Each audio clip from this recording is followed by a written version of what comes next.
Hello and welcome to Book Circle. I'm Earl Wyenberg.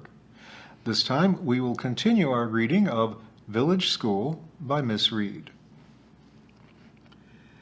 The fete was held on the first Saturday in May in the vicarage garden. Proceeds, said the posters that fluttered from vantage points in the village, in aid of the church roof fund. And how slowly it grows, sighed the vicar. We need another £300 at least, and the roof is deteriorating every day. He was in his shirt sleeves, his mild old face screwed up against the sunshine. He bore a wooden mallet for driving in the stakes which were to hold the various notices. In the distance we could hear the clatter of the lawnmower which Mr. Willett was pushing over the tennis court. This, the only flat piece of the vicar's garden which lay on the slope of the downs, was to be used for bowling for the pig. Golden bales of straw were stacked at the side, ready to make an enclosure for the great skittles when Mr. Willett had finished his ministrations. A breeze fluttered the crepe paper along the edge of the stalls. Miss Clare was busy setting out dozens of crepe paper Dorothy bags filled with homemade candy and tempting bottles and boxes of toffee, humbugs, and boiled sweets. Rows of lollipops lined the edge of the stall, and it was obvious that Miss Clare's old pupils would soon be flocking round her again. She was having lunch with me. Cold meat, new potatoes, and salad with gooseberry fool for sweet, a meal which I surmised would be echoed in most Fairacre homes that day, a direct result of a bumper crop of gooseberries coupled with hectic last-minute preparations for the fete. In Linda Moffat's house, Mrs. Moffat, her mouth full of pins, was putting the final touches to her daughter's flowering headdress.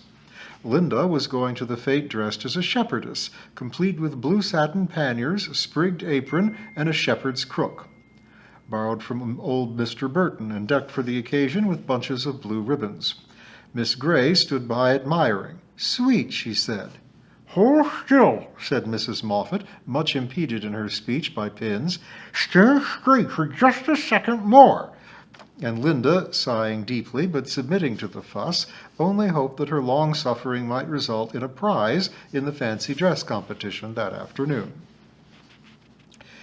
In Tyler's Row, at the Waits cottage, there was great excitement, for a letter had come with the Education Committee's seal on its envelope, bringing the good news that Kathy had been deemed fit for a place next September at Caxley County Grammar School for Girls. "But I wanted to go to the high school," protested Kathy when this was read out to her. "Same thing," her mother assured her. "Kathy, my love, you've done real well." Her father beamed at her and, feeling in his pocket, presented her with half-a-crown. "Here, Duck, that's for the fete this afternoon. I reckon you deserves a bit of a spree." The letter was propped carefully behind the tea tin on the mantelpiece, and Kathy rushed into the little garden, turning cartwheel after cartwheel, her red-checked knickers bright in the sunshine, letting off some of the high spirits that fizzed and bubbled within her. Joseph Coggs, squatting on the ash path next door, watched these antics through the hedge. Beside him sat his two little sisters, crop-headed since nurse's visit, busily stirring stones and mud together for a delightful doll's pudding. "Going up the fete?" asked Kathy, standing upright at last and staggering slightly as the garden slowed down around her. "Dunno," answered Joseph gruffly. The two little girls ceased their stirring and advanced toward the gap in the hedge, wiping their hands down their bedraggled skirts. "What fete? Up the vicar's? You know, what we was practicing for at school?" Joseph suddenly remembered all he had been told about races, fancy dress competitions, sweet stalls, prizes, and his own beautiful picture, which had been pinned onto the board for the judges to see. Without a word, he pounded up to the house, the sisters scampering and squeaking behind him. In the stuffy kitchen, his mother was shaking the baby's bottle and looking at it with some impatience. The baby cried fitfully. "Can us go to the fete?" "Do let's, Mum, let's go. Say us can go, Mum," they clamored above the baby's crying.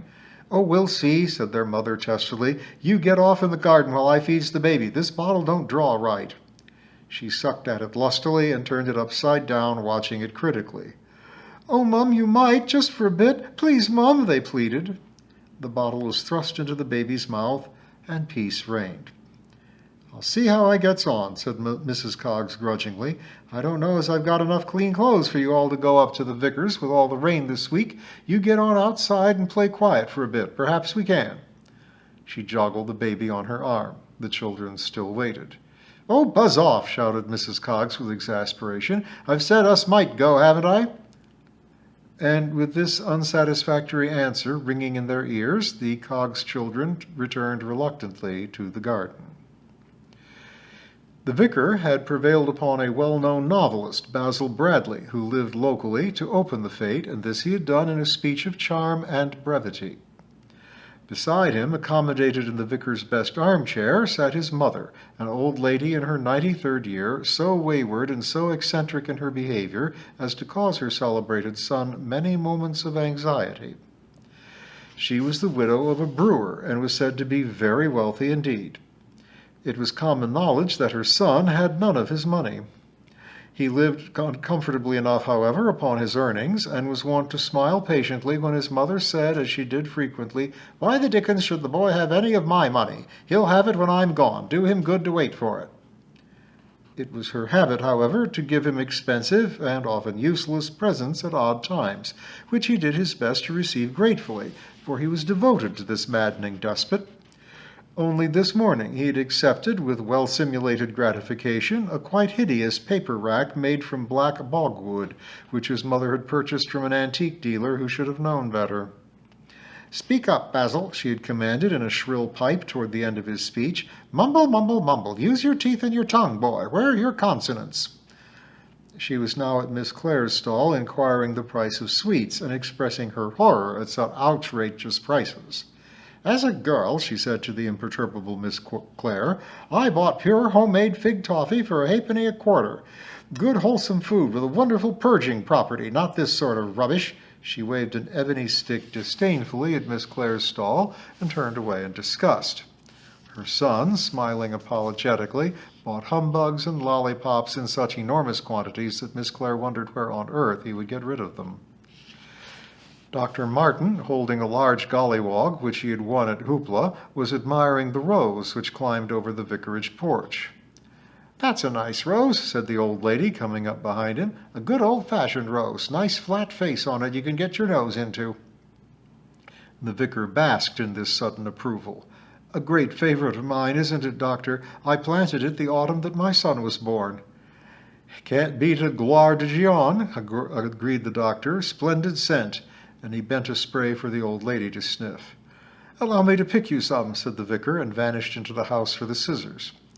"Most sensible man I've seen for a long time," commented Mrs. Bradley. "Knows a good rose and gives you some, too. Don't often get a bunch of flowers these days. Old people get neglected," she added, squeezing a tear of quite unnecessary self-pity into her eye. Dr. Martin and poor Basil Bradley exchanged understanding looks. Dr. Martin thought of the numerous well-kept hothouses in the Bradley grounds and forbore to make any comment, but taking the old lady's hand, he patted it comfortingly. The vicar bustled back and snipped energetically, taking great pains to cut off any thorns. He was very proud of his rose and delighted to find a new admirer in this crusty old lady. "And now," she said when the bouquet was tied with bass, "I must give you something for your funds before my son takes me home. Go away, Basil," she ordered the poor man, who had stepped forward to take her arm. "Go away, boy, while I go into the vicarage and write a check, and don't fuss round me as though I were incapable." Her son meekly sat on the edge of the stone urn, while the vicar, expostulating politely, led his visitor to the drawing-room. There, in a spiky handwriting reminiscent of the French governess of her childhood, Mrs. Bradley wrote a check and gave it to the vicar. "But, my dear Mrs. Bradley, I simply can't accept," began the startled man. "Stuff!" snapped Mrs. Bradley. "I haven't been given a bunch of roses like that for years. Stop fussing, man, and let me get home for my rest." She stepped out into the sunshine again and set off for the car. Mr. Partridge, much bewildered, held out the check for Basil Bradley's inspection. "Your mother, so kind, but I feel perhaps her great age, you know," babbled the vicar incoherently. The son reassured him. I'm so glad that she has given generously to such a good cause. Believe me, you have made her very happy this afternoon." "Hurry up, boy," came a shrill voice from the car. "Don't waste the vicar's time when he's busy." And waving a claw-like hand, she was driven off. Over on the tennis court, Bowling for the Pig was doing a roaring trade. Mr. Willett was in charge, perched up on top of the straw bales and hopping down every now and again to roll the heavy balls back to John Burton's father, who was taking the sixpences and handing out the balls. Away in the corner of the walled kitchen garden stood the pigsty, usually empty, but now housing a small black Berkshire pig, who was accepting such dainties as apple cores and even an occasional toffee paper from the children who stood round admiring him. Mrs. Bryant, her Trilby hat a landmark, sat on the grass at the side of the tennis court with several of her sons and daughters all round her. All her boys were noted marksmen, and very few pigs from the local fetes found other homes than with the Bryant tribe. Malachi, a swarthy 6-footer in a maroon turtleneck sweater, had just knocked 7 of the 9 skittles down with his 3 balls, and Ezekiel was now about to try his luck. All Mrs. Bryant's boys had biblical names, and as she had mastered the reading of capital letters but had never gained the ability to read the small ones, their names had been garnered from the headings of the books of the Bible. Her 5th son she had decided to call Acts, but was gently dissuaded from this by the vicar, who had suggested that Amos might be a happy substitute, and in this the old lady had concurred. The tale got round, however, and Amos was nicknamed Acts, or rather Axe, from an early age. Now a man in his 30s, Axe Bryant ran a thriving fish and chip shop in Caxley and was too busy this afternoon preparing his potatoes for the Saturday night rush to join his brothers at Fairacre in Bowling for the Pig. After Ezekiel had had his turn, John Pringle arrived on the scene. He was popular, and everyone hoped he would give the Bryants a run for their money. With great cunning, he bowled his 3 balls, and the last one, by some distortion of the pitch, knocked down 3 out of the remaining 4 standing. 8! Went up the triumphant cry. "Good old John! 8!" And delighted glances were exchanged and much backslapping. Even Mrs. Pringle managed a faint congratulatory smile at her son, basking in his reflected glory. But the Bryant tribe looked grim. "Malachi," ordered Mrs. Bryant in a voice of thunder, with a jerk of the Trilby hat toward the balls. With his black brows drawn together, Malachi advanced with another 6pence, and after spitting on his hands, he sent down his first ball in answer to the challenge. Mrs. Moffat was receiving congratulations from the vicar's wife on her daughter's dress. Linda had won first prize of 5 shillings, which she was now plowing back into the fete funds by treating several small friends to ice cream. Several of the mothers had spoken to her and said how pretty Linda looked. Fairacre, Mrs. Moffat suddenly thought, was a very pleasant place, and with an uprush of spirits she remembered how gloomy she had been a year ago as a newcomer to the village. No, she decided, things were not too bad. Money was easier with Miss Gray boarding with her. Linda was happy at school. The house and garden were settled, and she had made a staunch friend in Mrs. Finch Edwards. She moved among the crowd on the lawn, now one of Fairacre's inhabitants, accepted and content. The school children in my class performed their play. John Burton's opening line, "I am the spirit of summer," which I had practiced with him until it rang in my head from dawn to dusk, was, as I had feared, delivered in a perfunctory offhand mutter that I had sweated blood to change to an arresting declamation. Everyone applauded heartily, however, and the infants gambled on to perform their singing games under Miss Gray's direction. In the vicar's drawing room, Miss Clare sat at the piano, which had been pulled close to the French windows, and there she played the old nursery tunes, "Here We Go Round the Mulberry Bush," and "Poor Jenny is a-weeping," and "There Was a Jolly Miller," as she had done so many times for their fathers and mothers. The babies clapped and sang, very delighted with themselves, gazing cheerfully over their shoulders at their parents all the time. The circle occasionally set off in the wrong direction and had to be steered by Miss Gray now and again, but the whole show was an enormous success, and I felt that Fairacre School had covered itself with glory. A cold little wind sprang up after tea, rustling the leaves of the rhododendrons and sending the people back to their cottages. The stall-holders began to sell their wares at half price, and the people in charge of Aunt Sally, fishing with a magnet and rolling pennies, began to collect their paraphernalia and the pudding basins heavy with money. "It seems incredible," said the vicar later, as he sat with neat piles of coins before him, "but we seem to have made £150. Of course, I know that that includes Mrs. Bradley's most generous contribution, but even so, it is quite wonderful." His face was glowing with happiness. He adored his church, and the parlous state of the roof had afforded him much sorrow for some time. Now, well before the winter gales began, a start could be made. Through the French windows he could see the bigger children, under Mr. Willett's supervision, cleaning up the debris. Mrs. Coggs, with her young family, had made her appearance very late, but was now busily stuffing lettuces, gooseberries, and spring cabbage into a string bag. "It will be a relief to get rid of it," the vicar's wife was assuring her. "We can't keep it here, and it will come in useful for the children, I hope." She caught sight of Joseph's monkey eyes fixed mournfully upon her. "Here, my dear, run over to Miss Clare and see if she has anything left on the sweet stall." And to Joseph's speechless amazement, he found himself on his way to Miss Clare with a sixpence warm in his hand. John Pringle was trundling a wheelbarrow covered with a net out of the vicarage gate. Loud squealing accompanied him as he wheeled his pig home, and on each side of the barrow trotted admiring children. Outside the Beetle and Wedge lounged the Bryant menfolk. Mrs. Bryant had stalked home in disgust some half-hour earlier, and the men were loath to face her acid tongue when they returned. They watched the pig and its escort go by them with hostile glances, but in stony silence. As the cavalcade turned the bend, Ezekiel spoke. "Come and have one, mates," he muttered, and the brothers turned silently in at the pub door to gain consolation for past tribulations and strength to face those to come. Chapter 20. Perplexed Thoughts on Rural Education. "Heard about Springborn?" asked Mr. Willett. He was sheltering in the school doorway from a sharp spattering of hail.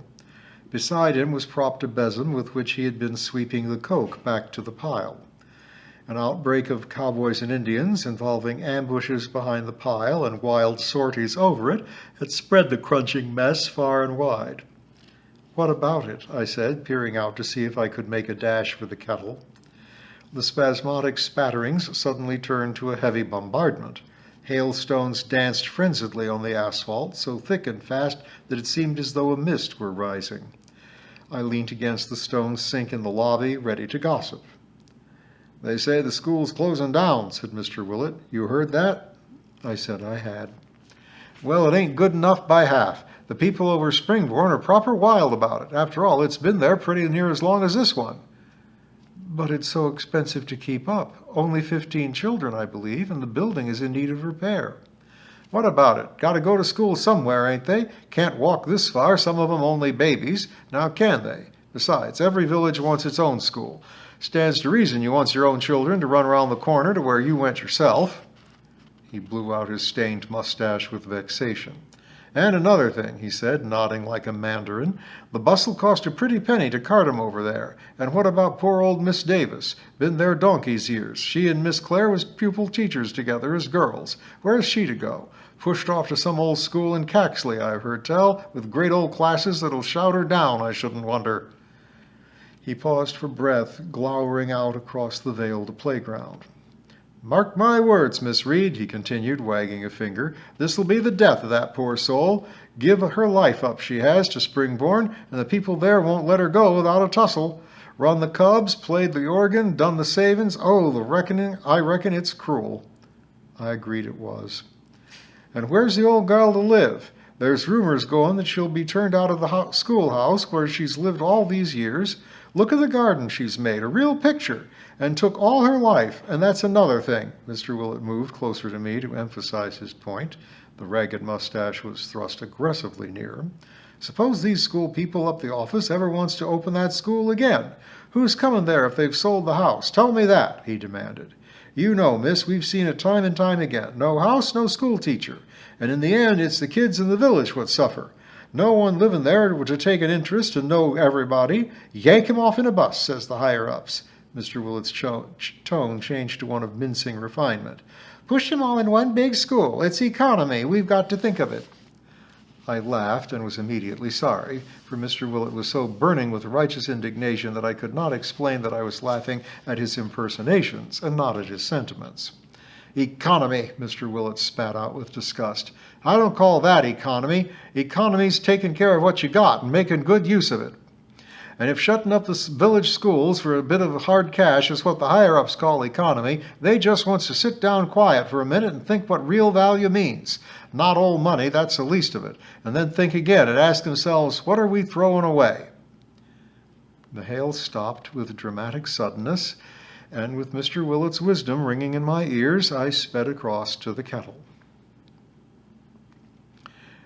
While Mrs. Pringle was still flicking her duster the next morning, Miss Gray beckoned me into her empty room to show me a very beautiful sapphire ring snug in its little satin-lined box. I can't tell you how pleased I am, I said, kissing her heartily. You'll suit each other so well. A thought struck me. It is Mr. Annet, I suppose. Miss Gray laughed, although her eyes were wet and she was rather tremulous. Yes, indeed. Who else would it be? I'm so glad. He deserves to be happy at last. Poor man, agreed Miss Gray, with a sigh so fraught with sympathy and pity that I foresaw a very maudlin few minutes. He has suffered terribly, she went on, looking at me with anguished gray eyes.